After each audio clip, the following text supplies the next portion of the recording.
वारे विजय सिंह वाह, आज इतनी बड़ी घिनौनी हरकत कभी भी नहीं सोची थी मेरे साथ ऐसा होगा। स्वामी जी घबराओ नहीं प्रिय, मैं आ गया हूँ, घबराओ। शिवाई इसे जगाओ, ये कितने आराम से सो रहा है, इसे जरा सा किसी का खौफ नहीं। अरे देवर जी ऐसे होश में नहीं आएगा। ये मेरे पास आया, मुझसे कहने लग गया कि दादी माँ जब से तुम्हें देखा हूँ पागल हो गया हूँ। क्या? मेरे पास शराब की बाटल लेकर बहुत शराब पी रखा है।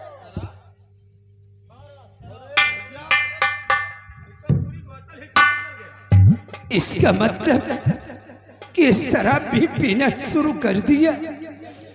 आज तक हमारे राजमहल के अंदर शराब की बदबू तक नहीं आई, और याद आज ये शराब को हमारे महल के अंदर पहुंचा दिया।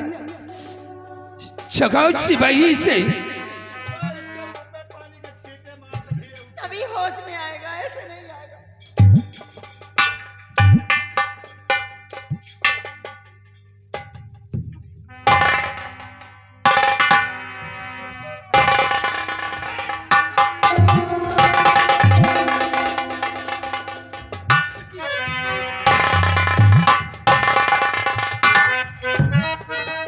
पिता कहने में तुझे शर्म नहीं आई? हरामजादे, हमने कभी ख्वाब में नहीं सोचा था इतना गंदा हमारा खून निकल जाएगा।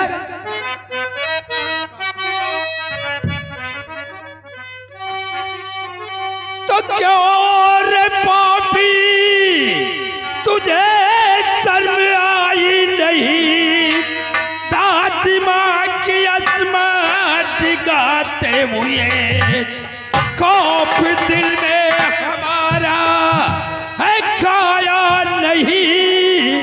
दाग कुल में हमारे लगाते हुए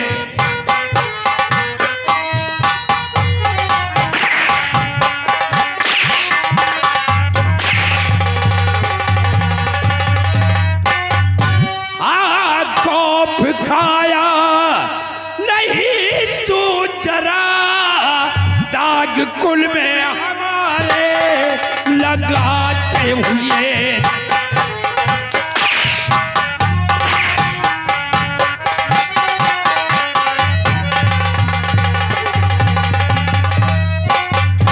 हरामजादे, अगर तुझमें जरा सा भी शर्म आया हो तो चुल्लू भर पानी में डूब के मर जा। और आप क्या कह रहे हैं मेरे प्यारे पिता?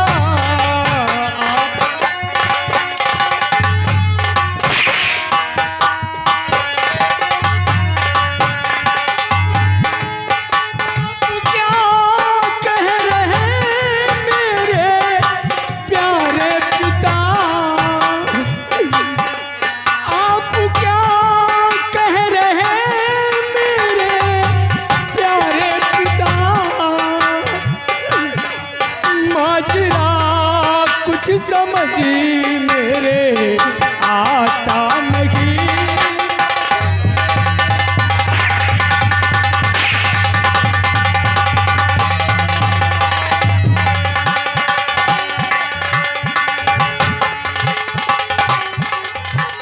दादी माँ संग मैंने किया कुछ नहीं।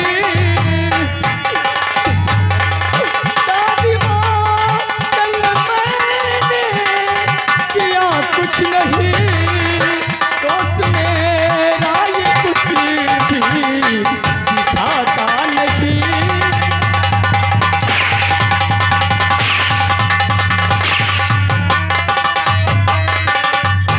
हरामजादे, हमारी आंखों में तू धूल झोंक रहा है। मैंने अपने आंखों से खुद देखा है कि दादी माँ के सीने पे तू सवार था। हरामखोर, हम लोगों की नजरों में धूल झोंक रहा है, कहता है दोस्त हमारा कुछ दिखाता नहीं है। अरे हरामजादे, इतनी उम्र में ये काम कहाँ से सीख लिया रे? हैं? अरे पढ़ने लिखने की उम्र है और आज ये चले छिनरई करने शुरू कर दिया। अरे ऐसी औलाद का मुंह देखना महापाप है। अपनी दादी माँ के संग ऐसी और कितना बड़ा सपना सजा के रखी। खबरदार अपनी गंदी जुबान से दादी माँ मत बोलो। कितना बड़ा सपना सजा के रखी थी कि मेरे कोई औलाद नहीं होगा तो एक दिन हमारा बेटा विजय सिंह सयाना होगा तो यहाँ का तख्तवारिस बनाऊंगा। ये हरामखोर जवानी हम पे दिखा रहा अपनी दादी माँ को पर पढ़ाई लिखाई के उम्र में लौंडिया इसने जो कुछ भी किया है इसे उसकी सजा मिलेगी। पिताजी मैं ईश्वर की सौगंध खा के कहता हूँ, अरे चुप! मैं बिल्कुल निर्दोष हूँ पिताजी, मेरा विश्वास। झूठी कसम खा रहा है।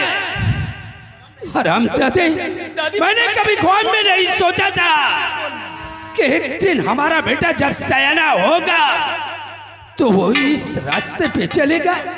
तूने शराब पीना शुरू कर दिया। हरामजादे,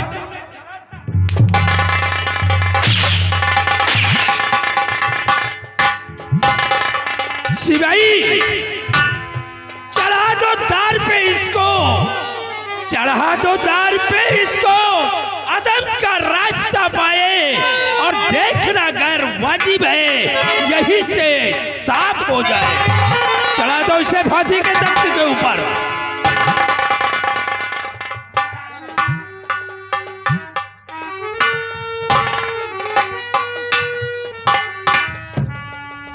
ऐसे लौंडे को जन्म लेते ही मर जाना चाहिए। स्वामी जी, देवर जी परेशान नजर आ रहे हैं, आप नंबर बोले। सिपाही 3 कहने पे फांसी का फंदा टाइट कर दो। बेटा तो इस कमबख्त को नंबर 2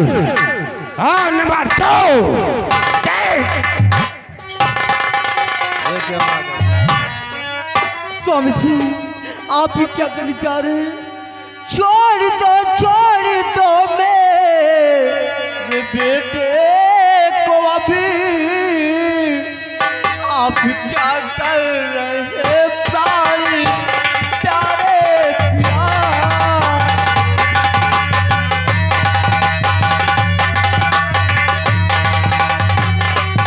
अपने बेटे को फांसी चढ़ाते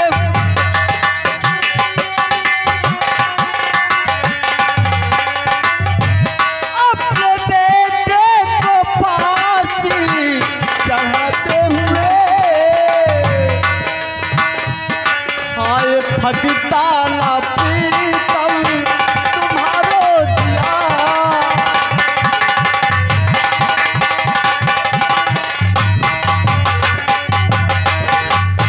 स्वामी जी आखिर हमारे बेटे ने ऐसी कौन सी गलती की है जो आप मेरे बेटे को फांसी की सजा दे रहे हैं? तुम अपने बेटे की गलतियों को जानना चाहती हो? हाँ स्वामी जी। तुम्हारे बेटे ने तो वो गुल खिलाया है कि आज तक हमारे खानदान में जो कुछ भी नहीं हुआ आज इसने वो किया है। तो कहती हूँ देवर जी आप नंबर बुलवाए, ये सुन नहीं पाएंगी देवरानी जी। विश्वास मुझे, मैं लेकर जाऊंगा। ठहरो,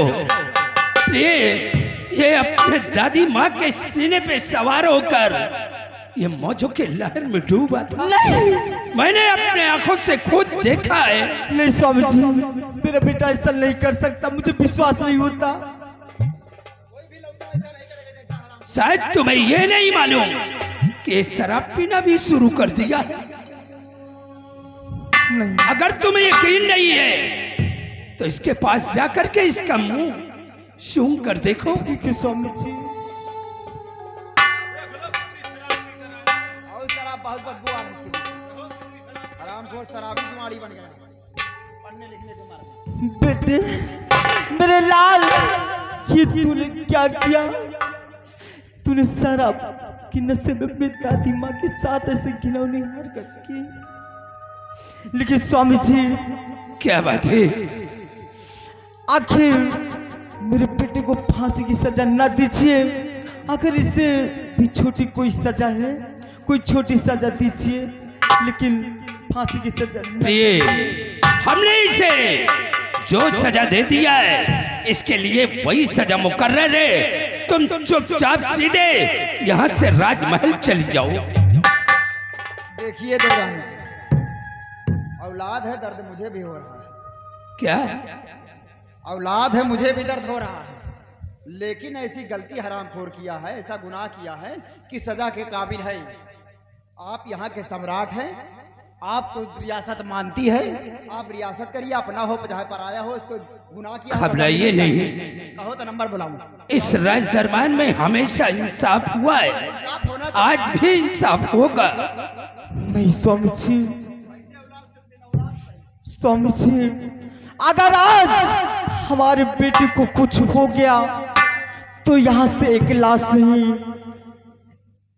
एक लाश मेरी होगी और दूसरी मेरे बेटे की लाश यहाँ से जाएगी। ये अगर तुम अपने बेटे को अपने नजरों के सामने मरता हुआ नहीं देख सकती हो तो मैं इसे उतार रहा हूं। सिपाही, इसे फांसी के तख्त से नीचे उतार दो। सिपाही, इस शरामजादे के आंख में पट्टी बांध दो और इसे हमारे राज रियासत से इसे किसी बियाबान जंगल में छोड़ दो। वहीं पे शेर बाघ चीते इसे नोच नोच कर खा जाएंगे। नहीं, हरामजादे, काश अगर तू शराब नहीं पिया होता तो आज मैं तुम्हारी हर बातों पर यकीन करता। तुमने जो कुछ भी किया है तुम्हें उसकी सजा मिली है।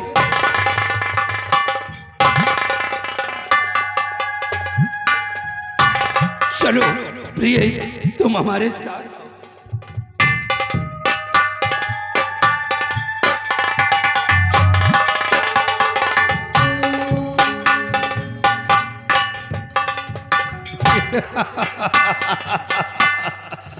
वाह प्रिया वाह, बहुत अच्छा झटका तुमने लगा दिया, और ऐसा झटका लगाया कि साला गया राज रियासत से बाहर। लेकिन एक बात पूछूं, इस साली की तो यहाँ कैसे आ गई है? हमको क्या पता, मैं तो अंदर थी। इस साली अगर नहीं आती तो इसी वक्त से मौत की सजा मिल गई होती, लेकिन ये आकर के सारा खेल नष्ट कर दिया। लेकिन प्रिय गया राज रियासत से बाहर, अगर दोबारा आई वहां से आने की हिमाकत भी किया तो इसका सर कलम करवा देंगे। पहली बात तो ये बियाबान जंगल में शेर बाघ चीते से नोच कर खा जाएंगे। चलो अब हम थोड़ा आराम करते हैं, उसके बाद नाहर सिंह से फिर हम निपटते हैं। आवरी साहब, नाहर सिंह, तुमने अभी क्या देखा है? अभी क्या देखा है? रंडी के कारनामे अभी और देखो। दिखाऊंगी, ये रामकली है, जरूर दिखाएगी तुम लोगों को। अभी क्या देखा है? आरामजादे, तेरे बेटे को तो रियासत से दूर करवाई है, और जब तक तुझे दुनिया से दूर नहीं करवा दूंगी तब तक रामकली चैन से नहीं बैठेगी। और आप लोग हमारे खिलाफ आवाज नहीं उठाना, नहीं समझ लेना। क्या बोले? रामकली के खिलाफ आवाज उठाने वाले अगर हमारी तरफ नहीं रहेंगे तो समझ लेना ये गांव नहीं, ये गांव में जेसीबी दिखाएंगे, सिर्फ तुड़वा दूंगा पूरा गांव और तालाब यहां बनवाऊंगी, समझ लेना।